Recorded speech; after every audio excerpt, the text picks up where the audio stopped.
আবার আমার সাথে বলুন না, কুল্লু হুয়াল্লাহু আহাদ আল্লাহুস সামাদ লাম ইয়ালিদ ওয়া লাম ইউলাদ ওয়া লাম ইয়াকুল লাহু কুফুয়ান আহাদ। আল্লাহকে চেনাচ্ছি। আচ্ছা মা ভাই বল দেখি, রাত্রি কেন কালো? সূর্যি মামা কোথা হতে পেলো এত আলো? কোকিল কেন এত কালো? হর্ষা কেন বল? চিনি কেন এত মিষ্টি? তেঁতুল কেন টক? ডিমগুলি সব একই রঙের, পার্থক্য নেই বুটে। সাদা কালো বাচ্চাগুলা কেমন করে ফুটে? ও মুসলমান ভাই, আল্লাহকে চিনতে লন্ডন যাওয়া লাগবে না, আল্লাহকে চিনতে আমেরিকা যাওয়া লাগবে না, আল্লাহকে চিনতে ইউরোপ যাওয়া লাগবে না। আপনি যদি আল্লাহর সৃষ্টির দিকে একটু গভীরভাবে লক্ষ্য করুন, আমার মালিকের পরিচয় পেয়ে যাবেন। আমরা আজকে যেই সময়টায় অবস্থান করতেছি, এই সমস্ত অবস্থানে প্রত্যেকটা মানুষ গাছপালা দেখতেছেন, একজন আরেকজনের চেহারা দেখতে পান। আরেকটা সময় আসবে একজন মানুষ আরেকজন মানুষকে দেখবে না। ওই সময়টা হইল রাত্র। যিনি রাত্র বানান, রাত্রর পরে আবার আলো দিয়া, সূর্যকে রোশনি দিয়া এত সুন্দর করে যিনি এত সুন্দর আলো দেন, উনি আর কেহ নয়, উনি আমি আপনার আল্লাহ। ঠিক কিনা বলো মুসলমান ভাইরা আমার? চিনি যখন আপনি জিহ্বায় দেন, চিনি দেওয়ার সঙ্গে সঙ্গে জিহ্বাটা অ্যানসার দেয়। চিনিটা অত্যন্ত মিষ্টি, এইটা মুখে দিলে মিষ্টির স্বাদ পাওয়া যায়। আবার তেঁতুল যখন মুখে দেয়, জিহ্বায় অ্যানসার দিয়ে দেয়। এই জিনিসটা যে তেঁতুল মুখে দিলাম, এইটা বেশিক্ষণ জিহ্বায় রাখা যাবে না, তাহলে জিহ্বা টক হয়ে যাবে, পাশাপাশি আমার দেহটাও টক হয়ে যাবে। চিনি দেওয়ার সাথে সাথে জিহ্বা অ্যানসার দেয়, আমার জিহ্বাটা মিষ্টিতে ভরপুর হয়ে গেছে। টক দেওয়ার সাথে সাথে জিহ্বাটা বলে দেয়, আমার জিহ্বাটা টক হয়ে গেছে। এত সুন্দর জিহ্বার ভিতর বিভিন্ন জিনিস স্বাদ দিয়েছেন, উনি আর কেউ নয়, বলুন তো উনি কে? আরো জবান খুলে বলুন তিনি কে? ডিমগুলি সব একই রঙের, পার্থক্য নাই বুটে। সাদা কালো বাচ্চাগুলা কেমন করে ফুটে? একটা মুরগি 21 দিন পরে বাচ্চা ফুটায়, একটা হাঁস 28 দিন পরে বাচ্চা ফুটায়। আপনার মুরগি ডিম পারতে পারতে অনেকগুলা ডিম খাওয়ার পর দেখতে পাইলেন 12টা ডিম। 12টা ডিম একই সাথে মুরগি কোষার ভিতরে রেখে দিয়েছেন। আপনি চিন্তা করলেন এই 12টা ডিম আর খাবো না, এই 12টা ডিম দিয়ে আমি বাচ্চা ফোটাবো। 12টা দিন আপনি কোর্সে রেখে দিলেন। 21 দিন পরে যখন আপনি তাকাইলেন, তাকাইয়া দেখলেন 12টা ডিমের ভিতর 3টা ডিম নষ্ট হয়ে গেছে। বলুন তো কয়টা রাখছেন? কয়টা রাখছেন? 12টা। উঠাইয়া দেখলেন 3টা ডিম নষ্ট হয়ে গেছে, আর 9টা ডিম ভালো রয়েছে। 9টা ডিমের ভিতর 3টা ডিমের ভিতর দেখা যায় বাচ্চাগুলা সাদা, আর 3টা ডিমের ভিতর দেখা যায় বাচ্চাগুলা কালো, আর 3টা ডিমের বাচ্চাগুলা দেখা যায় ওই বাচ্চাগুলার গলাগুলা সোলা, গলার ভিতর কোনো পশম নাই। একই রঙের ডিম, সমস্ত ডিম ছিল 12টা। 12টা ডিম ছিল সাদা, ডিমগুলা ছিল একই রঙের, তার ভিতর কোনো পার্থক্য ছিল না। কিন্তু 3টা ডিম নষ্ট হয়ে গেল। 3টা ডিমের বাচ্চা হইল সাদা, আর 3টা ডিমের বাচ্চা হইল কালো, আর 3টা ডিমের বাচ্চার গলা হইল সোলা সোলা। একই ধরনের সাদা ডিম, এই বিভিন্ন রঙের বাচ্চা যিনি ফুটাইয়া দিছেন, বলুন তো তিনি কে? আরো জবান খুলে বলুন তিনি কে? দুনিয়ার কোন মানুষ পারবে?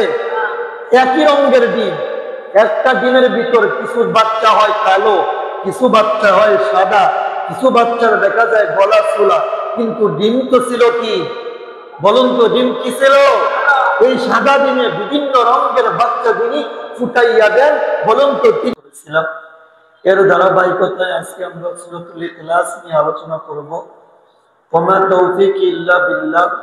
আল্লাহ তাআলা যেন আমার জবান দিয়ে এমন কিছু কথা বাহির করে দেন যে কথাগুলো সবার আগে আমাকে আমল করার এবং আপনাদের সবাইকে আমল করার মতো তৌফিক দান করে দেন। সকলে বলুন আমিন।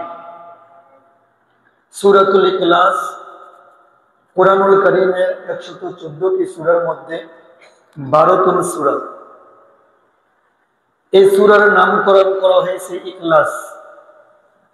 ইখলাস শব্দের অর্থ হইল আন্তরিকতা, একনিষ্ঠতা। যেহেতু একনিষ্ঠতার সাথে এই সূরাতে আল্লাহ পাক রব্বুল আলামিনের তাওহীদের ঘোষণা করা হয়েছে, এজন্য এই সূরাটির নাম রাখা হয়েছে সূরাতুল ইখলাস। এই সূরাতুল ইখলাসের আরেকটা নাম হইল সূরাতুত তাওহীদ। সূরাতুত তাওহীদ কেন রাখা হয়েছে? যেহেতু আল্লাহ পাক রব্বুল আলামিনের একত্ববাদের ঘোষণা করা হয়েছে, ঘোষণা দেওয়া হয়েছে, এজন্য এই সূরাটির নাম হলো সূরাতুত তাওহীদ। এই সূরাটির আরেকটা নাম হইল সূরাতুল মাআরিফা। মাআরিফা শব্দের অর্থ হইল জানা, বুঝা। যেহেতু আল্লাহ পাক রব্বুল আলামিন এই সূরার মাধ্যমে আল্লাহ পাক রব্বুল আলামিনের পরিচয় সুন্দরভাবে ফুটিয়ে তুলেছেন, এজন্য এই সূরাটির নাম হইল সূরাতুল মাআরিফা। এই সূরাতুল ইখলাসে 4টা আয়াত বা 4টা বাক্য রয়েছে। আল্লাহ পাক রব্বুল আলামিন কুরআনুল কারীমের অসংখ্য জায়গায় ওনার পরিচয়, ওনার মহত্ব তুলে ধরেছেন। যেমন সূরাতুল বাকারার 255 নম্বর আয়াতে আল্লাহ পাক রব্বুল আলামিন সুন্দরভাবে আল্লাহ পাক রব্বুল আলামিনের পরিচয় তুলে ধরেছেন। সূরাতুল বাকারার 255 নম্বর আয়াত, যে আয়াতটাকে আমরা আয়াতুল কুরসি হিসাবে চিনি, যে আয়াতের ভিতর 9টি বাক্য রয়েছে, এই বাক্যগুলোতে আল্লাহ তাআলা তার পরিচয় সুন্দরভাবে তুলে ধরেছেন। আপনারা সকলে আয়াতুল কুরসি চিনেন তো? আয়াতুল কুরসি এমন একটা আয়াত, এমন একটা দামি সূরা, আল্লাহর রাসূল সাল্লাল্লাহু আলাইহি ওয়াসাল্লাম বলেন, মান ক্বারা আয়াতুল কুরসি দুবুরা কুল্লি সালাতিন মাকতুবা। রাসূলুল্লাহ সাল্লাল্লাহু আলাইহি ওয়াসাল্লাম বলেন, যে ব্যক্তি প্রত্যেক ফরজ নামাজের পর আয়াতুল কুরসি তেলাওয়াত করবে, লাম ইয়ামনা মিন দুকুলিল জান্নাতি ইল্লাল মাউত। বান্দার জন্য জান্নাতে যাওয়ার মাত্র একটা বাধা থাকবে। যে ব্যক্তি নিয়মিত প্রত্যেক ফরজ নামাজের পর, বলুন তো কি তেলাওয়াত করবে? সবাই বলুন তো কি তেলাওয়াত করবে? আপনাদের জবান আছে ইনশাআল্লাহ? বলুন তো কি তেলাওয়াত করবে? আল্লাহর রাসূল সাল্লাল্লাহু আলাইহি ওয়াসাল্লাম বলেন, ইল্লাল জান্নাহ লিল জান্নাতি ইল্লাল মাউত। একমাত্র একটা বাধাই থাকবে জান্নাতে যাওয়ার জন্য, তা হলো মউত। বান্দার মৃত্যু হইতে দেরি হবে, আল্লাহ তাআলা ওই বান্দাকে জান্নাতে দিতে দেরি করবেন না। সুবহানাল্লাহ। তাহলে প্রত্যেক ফরজ নামাজের পর আমরা অভ্যাস করব আয়াতুল কুরসি তেলাওয়াত করার জন্য। আল্লাহ পাক রব্বুল আলামিন সূরাতুল হাসরে লাস্ট 3 আয়াতে আল্লাহ তাআলার পরিচয় সুন্দরভাবে তুলে ধরেছেন। আর সংক্ষিপ্ত আকারে আল্লাহ পাক রব্বুল আলামিন সূরাতুল ইখলাসে তার পরিচয় অনেক সুন্দরভাবে তুলে ধরেছেন।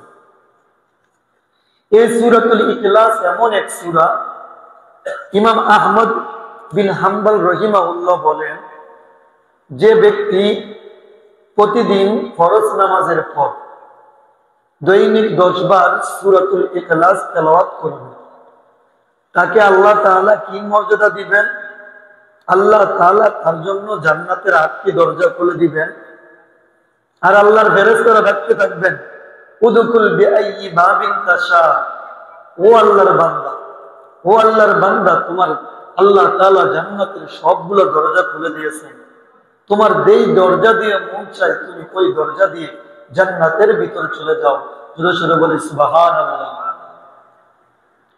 আয়াতুল কুরসি ফজরের নামাজ প্রত্যেক ফরজ নামাজের পর, আর সূরাতুল ইখলাস ও প্রত্যেক ফরজ নামাজের পর আমরা সালাম ফিরিয়ে সুন্নতের আগে কমসে কম এই আমলগুলো করার জন্য কি করব? চেষ্টা করব। যে সময় আমরা ফজরের সময়, আসরের সময় যদি সময় পাই, একবার দুইবার হলেও দোয়ার আগে আয়াতুল কুরসি সূরাতুল ইখলাস তেলাওয়াত করব। শুধু তাই নয়, মুফাসসিরদের সম্রাট আল্লামা ইবনে কাসির রাহিমাহুল্লাহ উনি ওনার তাফসীরের ৪র্থ খণ্ডতে বলেন, মান আরাদা আইয়ানামা ফানামা আইয়ানামা সুম্মা ক্বরা সূরাতুল ইখলাস মিআতা মাররাত ফাইযা কানা ইয়াউমুল কিয়ামা ইয়াকুলু রাব্বু আযযা ওয়া জাল্লা ইয়া আবদি উদখুল আলা ইয়ামিনিকা কাল জান্নাহ। আল্লামা ইবনে কাসির বলেন, যে ব্যক্তি রাতের বেলায় ডান কাঁধে শুইয়া, বিছানার ভিতরে ডান কাঁধে শুইয়া 100 বার সূরাতুল ইখলাস তেলাওয়াত করবে, আল্লাহ পাক রব্বুল আলামিন কিয়ামতের দিন ডাক দিবে, ইয়া আবদি, হে আমার প্রিয় বান্দা, উদখুল আলা ইয়ামিনি, আজকে তোমার কোনো হিসাবের দরকার নাই, আজকে মিজানের পাল্লায় দাঁড়াইতে হবে না, ফুল সিরাতের পাল্লায় দাঁড়াইতে হবে না, তোমাকে কোনো জবাব দিতে হবে না।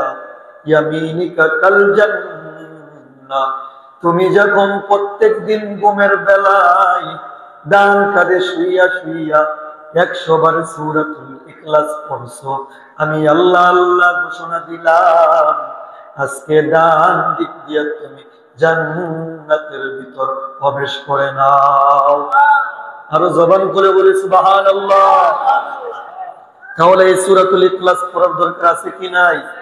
আরো জবান খুলে বলুন, ইখলাস পড়ার দরকার আছে কি নাই? মুসলমান ভাইরা আমার, সূরাতুল ইখলাস আল্লাহ তাআলা বলেন, কুল হুয়াল্লাহু আহাদ আল্লাহুস সামাদ লাম ইয়ালিদ ওয়া লাম ইউলাদ ওয়া লাম ইয়াকুল লাহু কুফুওয়ান আহাদ। এই সূরাতুল ইখলাসে আল্লাহ তাআলা 9টা শব্দ রেখেছেন। বলুন তো কয়টা? কুল একটা শব্দ, হু একটা শব্দ, আল্লাহ একটা শব্দ, আহাদ একটা শব্দ, আল্লাহ আরেকটা শব্দ, সমাদ আরেকটা শব্দ, লাম আরেকটা শব্দ। এই যে কুল 1 নাম্বার, হু 2 নাম্বার, আল্লাহ 3 নাম্বার, আহাদ 4 নাম্বার, আল্লাহ 5 নাম্বার, সমাদ 6 নাম্বার, লাম 7 নাম্বার। ইয়ালিদ এর আগে আল্লাহ তাআলা 7টা শব্দ ব্যবহার করেছেন। বলুন তো কয়টা শব্দ ব্যবহার করেছেন? আল্লাহ পাক রব্বুল আলামিন কুরআনুল কারীমে বলেন, ইয়া আইয়ুহান নাস ইন্না খালাকনাকুম মিন তুরাবিন সুম্মা মিন নুতফাতিন সুম্মা মিন আলাকাতিন সুম্মা মিন মুদগা। আল্লাহ তাআলা বলেন, ও বান্দা, তুমি যখন মায়ের গর্ভে থাকো, মায়ের গর্ভ থেকে দুনিয়াতে আসার জন্য তোমাকে 7টা স্তর ত্যাগ করিয়া, 7টা স্তর পার করিয়া তোমাকে দুনিয়ার জমিনে আসতে হয়। এজন্য আল্লাহ তাআলা লাম ইয়ালিদ ওয়া লাম ইউলাদ, আল্লাহ তাআলা ইউলাদ জন্মগ্রহণ করার আগে 7টা শব্দ ব্যবহার করেছেন সূরাতুল ইখলাসে। মানুষ যেই 7টা স্তর পার করে দুনিয়ার জমিনে আসে, 1 নম্বর, মানুষটা যখন মায়ের গর্ভে থাকে মানুষ মাটির স্তর পার করে আসে। 2 নাম্বার, নুতফা এক ফোঁটা নাপাক পানির স্তর পার করে আসে।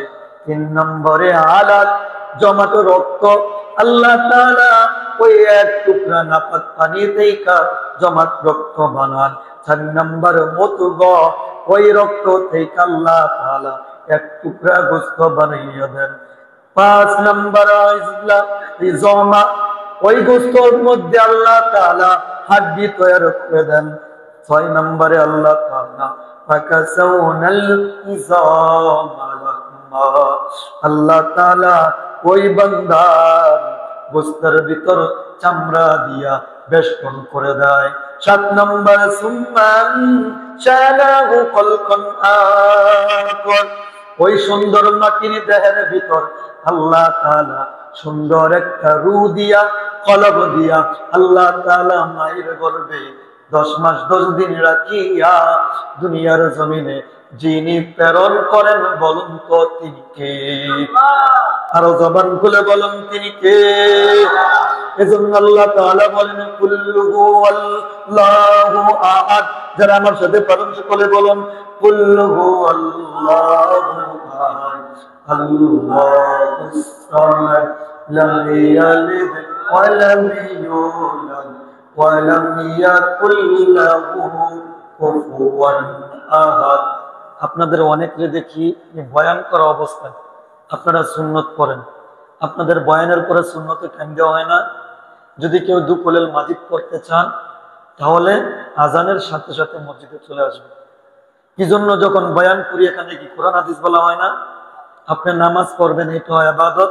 কোরআন হাদিস পড়া এটাও কি ইবাদত। এখন যখন আমি মাইক দিয়ে বলি, বলুন তো আপনার মনোযোগ কি নামাজে থাকবে? থাকবে না। এখন আমি বয়ান করলাম, আমি গুনাহগার হব না? আপনি নিজেও গুনাহগার হচ্ছেন, আমাকেও কি বানাচ্ছেন? গুনাহগার বানাচ্ছেন। এজন্য যাদের এতই যদি মনে করেন না দুকুলুল মাজিদটা মসজিদে এসে পড়বো, তাহলে আজানের আগে চেষ্টা করবেন মসজিদে এসে পড়তে। সাহাবায়ে কেরামের তাদের আজমত ছিল, তারা জুমার নামাজের আজানের আগে আগে মসজিদে কি করতেন? চলে আসতেন। আপনারা এমন দেরি করে আসেন, আজানের পরে 10 থেকে 15 মিনিট 10 মিনিট সময় থাকে। যদি কারো ইচ্ছা থাকে এর ভিতরে সুন্নত করেন, কিন্তু বয়ানে বসে গেলে দয়া করে নতুন করে কি করবেন না, সুন্নতের নিয়ত করবেন না। আল্লাহ তাআলা আমাদেরকে বুঝবার তৌফিক দান করুন। সকলে বলুন আমিন। সকলে আবার আমার সাথে বলুন না কুল্লু হুয়াল্লাহু আহাদ আল্লাহুস সামাদ লাম ইয়ালিদ ওয়া লাম ইউলাদ ওয়া লাম ইয়াকুল লাহু কুফুয়ান আহাদ। আল্লাহকে চেনাচ্ছি। আচ্ছা মা ভাই বল দেখি, রাত্রি কেন কালো? সূর্যি মামা কোথা হতে পেলো এত আলো? কোকিল কেন এত কালো? হর্ষা কেন চিনি কেন এত মিষ্টি? তেঁতুল কেন ডিমগুলি সব একই রঙের, পার্থক্য নেই বুটে। সাদা কালো বাচ্চাগুলা কেমন করে ফুটে। ও মুসলমান ভাই, আল্লাহকে চিনতে লন্ডন যাওয়া লাগবে না, আল্লাহকে চিনতে আমেরিকা যাওয়া লাগবে না, আল্লাহকে চিনতে ইউরোপ যাওয়া লাগবে না। আপনি যদি আল্লাহর সৃষ্টির দিকে একটু গভীরভাবে লক্ষ্য করুন, আমার মালিকের পরিচয় পেয়ে যাবেন। আমরা আজকে যেই সময়টায় অবস্থান করতেছি, এই সমস্ত অবস্থানে প্রত্যেকটা মানুষ গাছপালা দেখতেছেন, একজন আরেকজনের চেহারা দেখতে পান। আরেকটা সময় আসবে একজন মানুষ আরেকজন মানুষকে দেখবে না। ওই সময়টা হইল রাত্র। যিনি রাত্র বানান, রাত্রর পরে আবার আলো দিয়া, সূর্যকে রোশনি দিয়া এত সুন্দর করে যিনি এত সুন্দর আলো দেন, উনি আর কেহ নয়, উনি আমি আপনার আল্লাহ। ঠিক কিনা বলো মুসলমান ভাইরা আমার? চিনি যখন আপনি জিহ্বায় দেন, চিনি দেওয়ার সঙ্গে সঙ্গে জিহ্বাটা অ্যানসার দেয়। চিনিটা অত্যন্ত মিষ্টি, এইটা মুখে দিলে মিষ্টির স্বাদ পাওয়া যায়। আবার তেঁতুল যখন মুখে দেন, জিহ্বায় অ্যানসার দিয়ে দেয়, এই জিনিসটা যে তেঁতুল মুখে দিলাম এইটা বেশিক্ষণ জিহ্বায় রাখা যাবে না, তাহলে জিহ্বা টক হয়ে যাবে, পাশাপাশি আমার দেহটাও টক হয়ে যাবে। চিনি দেওয়ার সাথে সাথে জিহ্বা অ্যান্সার দেয়, আমার জিহ্বাটা মিষ্টিতে ভরপুর হয়ে গেছে। টক দেওয়ার সাথে সাথে জিহ্বাটা বলে দেয় আমার জিহ্বাটা টক হয়ে গেছে। এত সুন্দর জিহ্বার ভিতর বিভিন্ন জিনিস স্বাদ দিয়েছেন, উনি আর কেউ নয়, বলুন তো উনি কে? আরো জবান খুলে বলুন তিনি কে?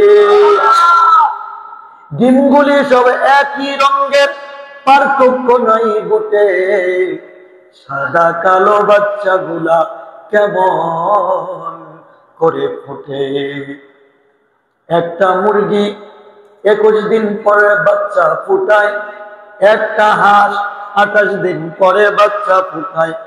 আপনার মুরগি ডিম পারতে পারতে অনেকগুলা ডিম খাওয়ার পর দেখতে পাইলেন 12টা ডিম। 12টা ডিম একই সাথে মুরগি কোষার ভিতরে রেখে দিয়েছেন। আপনি চিন্তা করলেন এই 12টা ডিম আর খাবো না, এই 12টা ডিম দিয়ে আমি বাচ্চা ফোটাবো। 12টা দিন আপনি কোর্সে রেখে দিলেন। 21 দিন পরে যখন আপনি তাকাইলেন, তাকাইয়া দেখলেন 12টা ডিমের ভিতর 3টা ডিম নষ্ট হয়ে গেছে। বলুন তো কয়টা রাখছেন? কয়টা রাখছেন? 12টা। উঠাইয়া দেখলেন 3টা ডিম নষ্ট হয়ে গেছে, আর 9টা ডিম ভালো রয়েছে। 9টা ডিমের ভিতর 3টা ডিমের ভিতর দেখা যায় বাচ্চাগুলা সাদা, আর 3টা ডিমের ভিতর দেখা যায় বাচ্চাগুলা কালো, আর 3টা ডিমের বাচ্চাগুলা দেখা যায় ওই বাচ্চাগুলার গলাগুলা সোলা, গলার ভিতর কোনো পশম নাই। একই রঙের ডিম, সমস্ত ডিম ছিল 12টা, 12টা ডিম ছিল সাদা, ডিমগুলা ছিল একই রঙের, তার ভিতর কোনো পার্থক্য ছিল না। কিন্তু 3টা ডিম নষ্ট হয়ে গেল।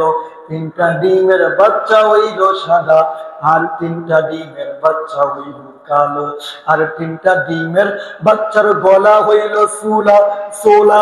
একই ধরনের সাদা ডিম, এই বিভিন্ন রঙের বাচ্চা যিনি ফুটাইয়া দিছেন, বলুন তো তিনি কে? আরো জবান খুলে বলুন তিনি কে? দুনিয়ার কোন মানুষ পারবে? একই রঙের ডিম, একটা ডিমের ভিতর কিছু বাচ্চা হয় কালো, কিছু বাচ্চা হয় সাদা, কিছু বাচ্চার দেখা যায় গলা সোলা, কিন্তু ডিম তো ছিল কি? বলুন তো ডিম কি ছিল? এই সাদা ডিমে বিভিন্ন রঙের বাচ্চা যিনি ফুটাইয়া দেন, বলুন তো তিনি কে? আরো জবান খুলে বলুন তিনি কে? মুসলমান ভাইরারে আমার, এজন্য আল্লাহ তাআলা রব্বুল আলামিন বলেন তাফাক্কারু ফি খালকিল্লাহ ওয়া তাতাফাক্কারু ফিল্লাহ। আমি আল্লাহকে নিয়ে চিন্তা করিও না, আমি আল্লাহ বড় না আমি আল্লাহ ছোট, আমি আল্লাহর হাত আছে না আমি আল্লাহর পাও আছে, আমি আল্লাহ খাই না ঘুমাই এইগুলা নিয়ে চিন্তা করিও না। আমি আল্লাহর মাখলুক নিয়ে চিন্তা করো, আমি আল্লাহর সৃষ্টি নিয়ে চিন্তা করো। যখন আমি আল্লাহর সৃষ্টি নিয়ে চিন্তা করবা, তোমার জ্ঞান বাড়াইয়া দিবে। আমি আল্লাহর প্রতি মহাব্বত যিনি বাড়াইয়া দিবে, বলুন তো তিনি কে? সকলে একটু দুরূদ শরীফ পড়ি। আল্লাহুম্মা সাল্লি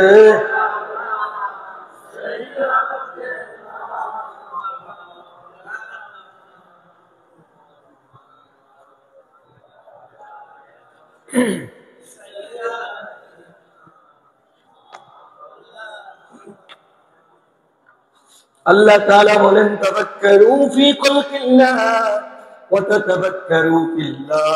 আমি আল্লাহকে নিয়ে গবেষণা করো না, আমি আল্লাহর সৃষ্টি নিয়ে গবেষণা করো। আল্লাহর পরিচয় মুহাদ্দিসিনে کرام দেন রফা'আস সামা বিগাইরি আমাত। আল্লাহ হইলেন উনি যিনি আকাশকে খুঁটি ছাড়া সৃষ্টি করে দিয়েছেন। তারপরে মুফাসসিরিনে کرام পরিচয় দেন বাসাতুল আরদু আলা মা'ইল জাবাল। আল্লাহ হইলেন তিনি যে পানির উপর পাহাড়কে দাঁড়া কইরা রাখিয়া দিয়েছেন। জালাল জিবালা আওতাদা, আল্লাহ হইলেন তিনি যে পাহাড়কে প্যারাক বানাইয়া দিছেন। আলম তারা কাইফা খালাকা সাবআ সামাওয়াতিন তিবাকা, আল্লাহ হইলেন তিনি, আল্লাহ বলেন বান্দা আমার উপরে আসমানের দিকে তাকাও, তুমি ঘর বানাও, ঘরের ভিতরে একটা নয় দুইটা নাও, অসংখ্য পিলার দাও, অসংখ্য খাম্বা লাগাও, তার নিচে রড দাও, সিমেন্ট দাও, এত কিছু দাঁড় করাইয়া ঘরের ভিতরে বিল্ডিং এর ছাদ বানাও। কিন্তু আমি আল্লাহ এত বড় আসমান বানাইলাম, ওই আসমানে কোনো খুঁটি দেই নাই, ওই আসমানে কোনো পিলার নাই। আমি আল্লাহ একটা নয় দুইটা নয়, খালাকা সাবআ সামা, আমি আল্লাহ তাআলা 7টা আসমান বানাইয়া দিছি। তুমি একটু চিন্তা করে দেখো, এই 7 আসমান তো এমনি এমনি হয় নাই। 7 আসমান যিনি পিলার ছাড়া দাঁড় করাইয়া রাখছেন, বলুন তো তিনি কে? আরো জবান খুলে বলুন তিনি কে? মুসলমান ভাইরা আমার, আল্লাহ তাআলা বলেন ওয়াজালাল কমারা ফীহিন নূরা, দুনিয়ার এমন কোন মানুষের ক্ষমতা নাই, দুনিয়ার এমন কোন মানুষের ক্ষমতা নাই, আমি আল্লাহ তাআলা এমন একটা কমার, এমন একটা চাঁদ বানাইছি, এই চাঁদের ভিতরে নুরানি আলো দিছি। দুনিয়ার এমন কোন মানুষের ক্ষমতা নাই, দুনিয়ার এমন কোন বৈজ্ঞানিকের ক্ষমতা নাই, দুনিয়ার এমন কোন সায়েন্টিস্টের ক্ষমতা নাই, আমি আল্লাহর মতো এমন একটা চাঁদ বানাইয়া দেয়, যিনি আমি আপনার মাথার উপরে এত সুন্দর চাঁদ বানাইয়া দিছেন, উনি হইলেন আমি আপনার আল্লাহ। ঠিক কিনা বলুন?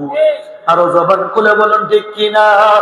শুধু তাই নাই রে মুসলমান, আল্লাহ তাআলা বলেন ওয়াজালনা নাওমাকুম সুবাতা ওয়াজালনাল লাইলা লিবাসা, আমি আল্লাহ দিন বানাইছি তোমার রুজি রোজগার করার জন্য। ওয়াজালনাল লাইলা লিবাসা, বান্দা যখন তুমি 12 ঘন্টা ডিউটি করো, 10 ঘন্টা ডিউটি করো, ও বান্দা 10 ঘন্টা পরিশ্রম করার পর তোমার বেরিংটা পেরেশান হয়ে যায়, তোমার শরীরটা দুর্বল হয়ে যায়, তোমার অঙ্গ প্রত্যঙ্গ গুলা দুর্বল হয়ে যায়। রাত্র দিয়েছি আমি আল্লাহ কি জন্য? তোমাকে বিশ্রাম করার জন্য।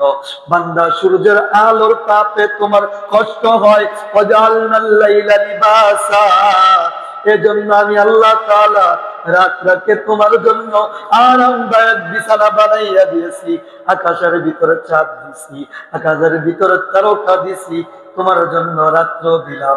রাত্রের বেলা যখন বান্দা 2 ঘন্টা 6 ঘন্টা 5 ঘন্টা ঘুমায়, সারা দিনের পেরেশানি যিনি দূর করে দেন, বলুন তো তিনি কে? আরো জবান খুলে বলুন তিনি কে? তারপরে আল্লাহ তাআলা বলেন ওয়াবানাইনা ফাওকাকুম সাবান শিদাদা, আর 7 আসমান দিয়েছি, শুধু তাই দেই নাই, তামারুনা বিল মারুফ ওয়া তাতামুরুনা বিল মুনকার। আল্লাহ তাআলা বলেন ও বান্দা ওয়াজালনা নাওমাকুম সুবাতা, দিন দিয়েছি কেন জানো? এই দিনের ভিতর বান্দা তুমি ঘরের বাড়ির ভিতরে থেইকা বাহির হইয়া খেতে খামারে লুটিয়ে পড়বা। বান্দা তুমি চিন্তা করে দেখো, তুমি যখন কৃষি খেতে যাও, কৃষি ক্ষেতের ভিতর একটা তুমি দানা লাগাইয়া দাও, এই দানা থেইকা আমি আল্লাহ তাআলা একটা নয় দুইটা নয় 7টার উপরে 7 থেকে 70টার অনেকগুলা শাখা দেই। এই শাখার ভিতর আমি আল্লাহ তাআলা অসংখ্য ফেরেশতাদের মাধ্যমে অনেকগুলা দানা বানাইয়া দেই। এই যিনি এই একটা দানের ভিতর অসংখ্য শাখার মধ্যে হাজার হাজার দান তৈরি করেন, বলুন তো তিনি হইলেন আমি আপনার আল্লাহ। ঠিক কিনা বলো?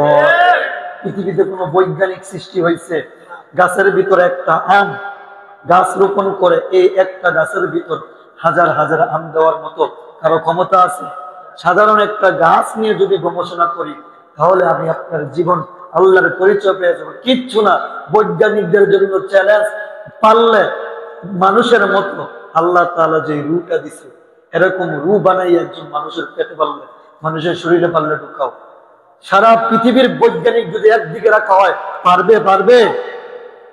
মুসলমান ভাইয়ারে আমার, আল্লাহ পাক রব্বুল আলামিনের পরিচয় পাইতে গেলে কি নিয়ে গবেষণা করতে হবে বলুন তো? তুমি কি বুঝলেন? কোরআন নিয়ে। আল্লাহকে চিনতে গেলে কি নিয়ে গবেষণা করতে হবে? আল্লাহর, আল্লাহর কি নিয়ে? সৃষ্টি নিয়ে। মুসলমান ভাইরারে আমার, আমাদের দেশে কিছু নাস্তিক আছে না, আল্লাহকে নিয়ে বিভিন্ন তুকমা দেয়। আল্লাহ খায়, আল্লাহ ঘুমায়, আল্লাহর আগে কে আছে, আল্লাহরে কে বানাইছে, আল্লাহ এখন কি করে, এমন গৌরা গৌরা কিছু আমাদের সামনে তুলে ধরে না। ইমাম আবু হানিফা রাহিমাহুল্লাহর জমানায় ইরাকের জমিনে কিছু ইহুদি পাদ্রী ছিলেন, তারা ইমাম আবু হানিফার সামনে এমন কিছু খরা যুক্তি দিয়েছেন। ইমাম আবু হানিফার জমানায়, উনি তৎকালীন বড় জমানায়, ওনার বয়স ছিল মাত্র 13 বছর। বলুন তো কত বছর? ওনার বাবার নাম ছিল নোমান বিন সাবেত। উনি সরাসরি সাহাবায়ে কেরামের সরাসরি উনি দেখেছেন। শুধু তাই নয়, ওনাকে তাহনিক করেছেন হযরতে আলী রাদিয়াল্লাহু তাআলা। জবান খুলে বলে আল্লাহু আকবার। আমাদের দেশে হিন্দুদের মধ্যে ছিল না গিরিশচন্দ্র সেন? হ্যাঁ, উনি যা করতেন তাই কি করতেন? মুখস্থ করে বাতা কি করতেন? ছিঁড়ে ফেলতেন।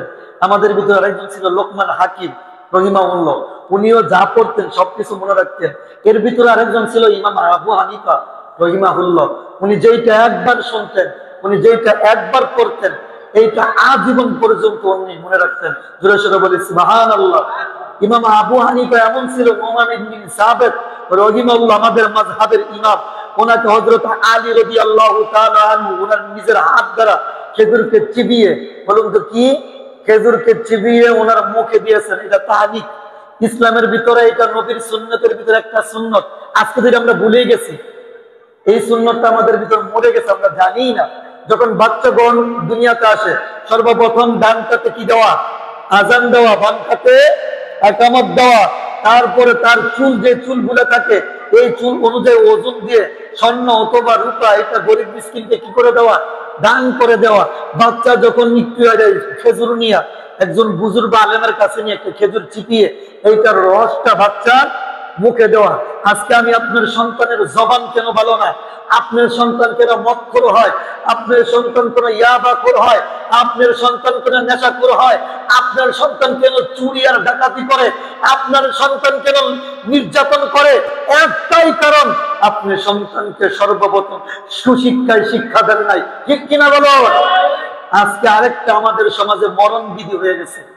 ছোটবেলা দেখতাম আমাদের সমাজে মা বাবা সকালবেলা ঘুম থেকে উঠতেন, ওঠার পরে নিজে নামাজ পড়তেন, পাশাপাশি কোরআন পড়তেন, সন্তানকে ডাকিয়ে দিতেন, ডাক দিয়ে সন্তানকে কোরআন পড়ার জন্য মসজিদে পাঠাইতেন। ঠিক কিনা বলুন? প্রত্যেকটা ঘরে ঘরে কোরআনের আওয়াজ শোনা যাইত। আর প্রত্যেকটা ছেলে মেয়ে সর্বপ্রথম অন্য শিক্ষা হোক না হোক, কমসে কম কোরআনের যে শিক্ষাগুলা আছে, কোরআনটা পড়ার মতো শিক্ষা সর্বপ্রথম মুসলমানের সন্তান শিখতে হবে। ঠিক কিনা বলুন? আজকে দুঃখের বিষয়, পরিত্রাণের বিষয়, সন্তান দুনিয়াতে আসার পর এখন মা বাবা ঘুমায় 12টা বাজে, মা বাবা ওঠে সকাল 10টা বাজে, কোরআন শরীফ পড়বে করতেই কা। আরেকটা মরণ বিধির মতো হয়ে গেছে, আমাদের সন্তানদের সামনে বিভিন্ন ইংরেজি শিক্ষা মাধ্যম চলে আসছে, বিভিন্ন কিন্ডার গার্ডেন চলে আসছে। তারা আজকে সকাল 6টায় 5টা বাজে 6টা বাজে ঘুম থেকে ওঠার আগে বলে কিন্ডার গার্ডেনে পাঠানোর জন্য। ঠিক কিনা বলো? এই সন্তান তার আরবি শিক্ষা হয় না, বড় হওয়ার পরে বিভিন্ন মাস্টারের কাছে নিতে হয়, ওই সম্বন্ধে সে থাকা হয়ে যায়। ছোটবেলা যে শিক্ষা, বড় হওয়ার পরে এই শিক্ষা কখনো সে পাবে। আপনি কিন্ডার গার্ডেনে আপনার সন্তানকে নিয়ে দৌড়ান, অথচ সর্বপ্রথম আপনার সন্তানকে শিক্ষা দেওয়ার যেটা সরকার ছিল, এটা ছিল কোরআনের শিক্ষা। ঠিক কিনা বলুন? কোরআনের শিক্ষা নাই বিদায় আজকের সন্তান আজকে মদখোর, গাঁজাখোর, ইয়াবাখোর, নেশাখোর, বিভিন্ন জিনিসে সমাজের যত অপসংস্কৃতি আছে এর ভিতর আমি আপনার সন্তান জড়িয়ে পড়তেছে। ঠিক কিনা বলুন?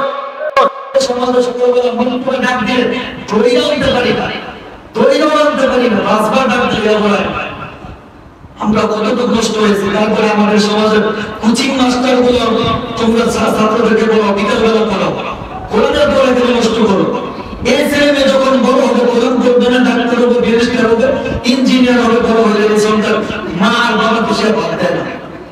সন্তানকে দেখেন মা বাবাকে বৃদ্ধাশ্রমে রেখে আসে, কারণ তার অন্তরে তো কোরআনের ইলম, যার ভিতরে কোরআনের ইলম থাকবে সে কখনো মা বাবাকে বৃদ্ধাশ্রমে রেখে আসতে পারে। সর্বপ্রথম সন্তানকে যদি শিক্ষা দিতে হয়, এক নম্বরে শিক্ষা দিবেন কিসের শিক্ষা? আবার বলেন কিসের শিক্ষা? যার ভিতরে কোরআন থাকবে। আল্লাহর কসম করে বলি, এই সন্তান কখনো হাতে সিগারেট দিতে পারে না। আজকে কোরআন নাই বিদে আমাদের সমাজ তো আজকে এত অধঃপতন হয়ে গেছে। আল্লাহ তাআলা আমাদেরকে বুঝার তৌফিক দান করুন, সকলে বলেন আমিন। তো বলতেছিলাম ইমাম আবু হানিফা রাহিমাহুল্লাহ এমন একজন ইমাম ছিলেন, তিনি এক লক্ষের উপরে হাদিস মুখস্থ ছিল। জোরে জোরে বলে সুবহানাল্লাহ। ওনার জমানায় আলেমদেরকে বেকায়দায় করার জন্য ইহুদিরা এসে বললেন যে আমরা তোমাদেরকে আজকে 4টা প্রশ্ন করব, যদি এই 4টা প্রশ্নের উত্তর দিতে পারো তাহলে আজকে এই সবার মজলিসে আমরা যতগুলো ইহুদি আলেম আছি সবাই একসাথে ঈমান গ্রহণ করব। এক নম্বর প্রশ্ন করলেন, যেখানে কেমন প্রশ্ন করছেন, আল্লাহ এখন কি করে? 2 নম্বর, আল্লাহ এক পৃথিবীর সমস্ত কিছু কিভাবে কন্ট্রোল করে, এত বড় পৃথিবী। 3 নম্বর প্রশ্ন, তোমাদের নবী হযরত মুহাম্মদ সাল্লাল্লাহু আলাইহি ওয়াসাল্লাম মেরাজে যখন গেছে কোন দরজা দিয়ে গেছে? তারপরে 4 নম্বর প্রশ্ন, আল্লাহর আগে কে ছিল? আল্লাহকে কে সৃষ্টি করেছে? প্রশ্নগুলো কি সহজ না কঠিন? 1 নম্বর প্রশ্ন, আল্লাহ এখন কি করে? আপনি বলতে পারবেন আল্লাহ এখন কি করে? 2 নম্বর প্রশ্ন, আল্লাহ পৃথিবী একা কিভাবে কন্ট্রোল করে? 3 নম্বর প্রশ্ন, আল্লাহর নবী রাহমাতুল্লাহ আলাইহি মেরাজে গেছে কোন দরজা দিয়ে গেছে? 4 নম্বর প্রশ্ন, আল্লাহকে কে সৃষ্টি করেছেন? আল্লাহর আগে কি? তো এই কথা যখন বললেন, সমস্ত আলেমগণ কোরআন হাদিস খুঁজে কোথাও তো এই প্রশ্ন খুঁজে পান। ওই সময় ইমাম আবু হানিফা রাহিমাহুল্লাহ ওই মজলিসে উপস্থিত হলেন। হওয়ার পরে বলতেছেন, তোমরা কি আমি এই প্রশ্নগুলোর উত্তর যদি দেই তাহলে ইসলাম গ্রহণ করবা? ইহুদিরা বললেন অবশ্যই করব। ইমাম আবু হানিফা বললেন, আগামীকাল বিকালবেলা বা জোহরের টাইমে কি হবে, তোমাদের সাথে এই প্রশ্নের জবাব দেওয়া হবে। তো ইহুদিরা সমস্ত ইহুদি আলেম একসাথে বসে গেলেন। তৎকালীন জামানায় ইরাকের সমস্ত মানুষ একসাথে মজলিসে উপস্থিত হয়ে গেলেন। যেরকম সময় দেওয়া হলো, দুপুর 2টা বাজে আপনার কি হবে, প্রশ্নের উত্তর দেওয়া হবে। দুপুর পার হয়ে 2টা 3টা 4টা বেজে যায়, ইমাম আবু হানিফা আর আসে না। ইহুদিরা বলে গেলেন, এই যে ইমাম আবু হানিফা ভয় পেয়েছে, উত্তর না পেলেন উনি আর মজলিসে আসবেন না। আসর নামাজের কিছুক্ষণ আয়াত দিয়ে ইমাম আবু হানিফা রাহিমাহুল্লাহ মজলিসে আসলেন। আসার পরে ইহুদি আলেমরা রাগান্বিত হয়ে গেলেন, বললেন, কি ব্যাপার, তুমি এত দেরি করে করলা? 2টা বেজে টাইম ছিল, তুমি 4টা পার হয়ে 5টা বেজে যায়, এত দেরি করে কেন আসলা? ইমাম আবু হানিফা বলেন, আমি যে বিদ্যাত নদী ছিল এই নদীর সামনে দাঁড়াইলাম, দাঁড়াইয়া দেখলাম ওইখানে কোনো নৌকার ব্যবস্থা নাই, পানি আর নেই। হঠাৎ করে দেখলাম একটা গাছ এমনি এমনি কাইটা নদীর ভিতরে আসলো। নদীর ভিতরে আইসা এই গাছটা বিভিন্ন ভাবে ছিদ্র হয়ে আলাদা হয়ে গেল। আলাদা হওয়ার পর গাছ থেকে একটা নৌকা তৈরি হয়ে গেল। নৌকাটা তৈরি হওয়ার পর আমি এই নৌকাতে উঠলাম, এই ফুরাত নদী পার হয়ে তোমাদের কাছে আসলাম। ইহুদি আলেমরা বলল, এতদিন তো বলছিলাম আবু হানিফা মোটামুটি ভালো ছিল, এখন বলতেছে যে মুসলমানরা একদম হতা বাদল, একদম পাগল হয়ে গেছে। আল্লাহু আকবার বলবেন না? যখন এই ইহুদিরা বলল, কিভাবে একটা গাছ এমনি এমনি কাইটা নদীতে আসে আবার নৌকা হয়ে যায়, এই নৌকা তোমার নিয়ে আসে? ইমাম আবু হানিফা বলেন, এই ইহুদিরা একটা গাছ যদি এমনি এমনি সৃষ্টি না হয়, কেউ যদি এটাকে না কাইটা নৌকাটা এমনি এমনি হয়ে যায় আবার আমাকে এটা নিয়ে আসে, এইটা কিভাবে সম্ভব? যদি কোনো গাছ একা একা সৃষ্টি না হইতে পারে তাহলে এইগুলা সৃষ্টি করার জন্য যিনি একজন আছে বলুন তো তিনি কে? আল্লাহ। ইহুদিদের অর্ধেক মন ভরে গেল। এবার বলতেছেন, কে প্রশ্ন করেছে সে একটু দাঁড়াও তো। দাঁড়াইবে। 1 নম্বর প্রশ্ন কি করেছে? বলতেছে, বলো তো আল্লাহ এখন কি করে? তো ইমাম আবু হানিফা বলেন, যেহেতু আমি প্রশ্নের উত্তর দিব, যে প্রশ্ন করছে সে হলো কি ছাত্র, সে কি ছাত্র, আর যে উত্তর দিবে সে কি শিক্ষক। ইমাম আবু হানিফা তাকে আল্লাহ অনেক হিকমত দিয়েছিলেন। তো উনি বললেন, শিক্ষক যেহেতু উত্তর দিবে তুমি যে চেয়ারে বসছো বলো তো ছাত্র চেয়ারে বসবে না শিক্ষক চেয়ারে বসবে? আপনারা কি উত্তর দিবেন? তাহলে বলছে আপনি প্রশ্ন করছেন, আমি যেহেতু শিক্ষক আমি উত্তর দিব, আপনি চেয়ার থেকে উঠেন, আমি শিক্ষক হিসাবে আজকে আমি কি বসবো? এই চেয়ারে বসবো। চেয়ারে বসার পরে বলতেছেন আল্লাহ তাআলা এখন কি করে জানেন? আল্লাহ তাআলা এখন তোমাকে চেয়ার থেকে নামাইয়া আমি ইমাম আবু হানিফাকে চেয়ারের ভিতর বসাইয়া দিয়েছে। সুবহানাল্লাহ। দ্বিতীয় নম্বর প্রশ্ন, আল্লাহ পাক রব্বুল আলামিন পৃথিবীর পুরোটা কিভাবে কন্ট্রোল করে, এটা কিভাবে সম্ভব? ইমাম আবু হানিফা বলেন একটা মোমবাতি নিয়ে আসেন। কি করেন? মোমবাতি নিয়ে আসেন। মোমবাতি যখন নিয়ে আসলো, মোমবাতির ভিতরে আগুন জ্বালাইয়া দিয়েছে। আগুন জ্বালানোর পরে দেখবেন মোমবাতিটা চতুর্দিকে ঘুরে, একবার এদিক যায় ওদিক যায়, ডান দিকে বাম দিকে যায়। ইমাম আবু হানিফা বলেন মোমবাতির দিকে তাকাও, মোমবাতিটা কি করতেছে? মোমবাতিটার হাওয়াটা চতুর্দিক দিয়ে ঘুরতেছে। আল্লাহ পাক রব্বুল আলামিন যদি মোমবাতি চতুর্দিক দিয়ে ঘুরে, ঠিক আল্লাহ তাআলা আমার আল্লাহ এমন এক আল্লাহ যার কাছে পুরো পৃথিবীটা একটা প্লেটের ভিতর ভাতের দানার মতো।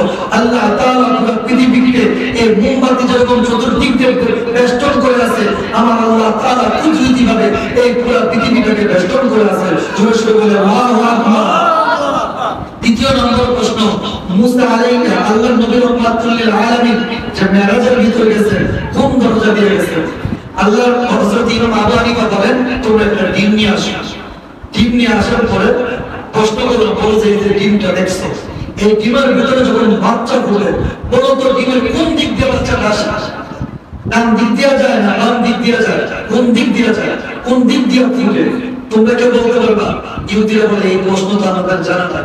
ইমাম আবু হানিফা বলেন একটা ডিমের বাচ্চা ডান দিক দিয়ে না কোন দিক দিয়ে ফুটে তুমি যখন বলতে পারো না, আল্লাহ পাক রব্বুল আলামিন তার হাবিবকে মেরাজে নেবেন, প্রথম দরজা দিয়ে দিবেন, কোন দরজা দিয়ে নেবেন এটা একমাত্র আল্লাহ তাআলাই ভালো জানেন। তার মাহবুবকে উনি আল্লাহ তাআলা নিজে নিজে উনি ভালো করে জানেন উনি কোন দরজা দিয়ে নেবেন। জোরে বলে সুবহানাল্লাহ।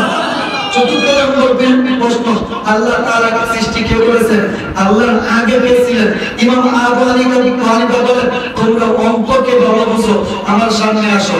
অঙ্ককে ভালো বুঝো, আমার সামনে আসো। কারণ উল্টা কত থাকো 10, 10 বলে কি বলতো? 9, উপরে যায় না নিচে যায়। 9 আগে কি? 8 আগে কি? 7 আগে কি? 5 আগে কি? 4 আগে কি? 3 আগে কি? 2 আগে কি? 1 আগে কি? 0 আগে কি? সবাই অবাক হয়ে গেলেন যে 0 পরে আর কিছু নাই। 0 পরে যখন কিছু নাই, আল্লাহ তাআলা এক, আল্লাহর আগে পরে নাম কেউ নাই, আল্লাহর পরেও কেউ নাই। আল্লাহ তাআলা জোরে জোরে বলেন আল্লাহু আকবার। যা কিছু বললাম আল্লাহ তাআলা আমাদেরকে আমল করার তৌফিক দান করুন। ওয়া তৌফিক ইল্লা বিল্লাহ। যারা চলে গেছে আপনার জন্য আদায় করেন, সবাই আদায় করেন।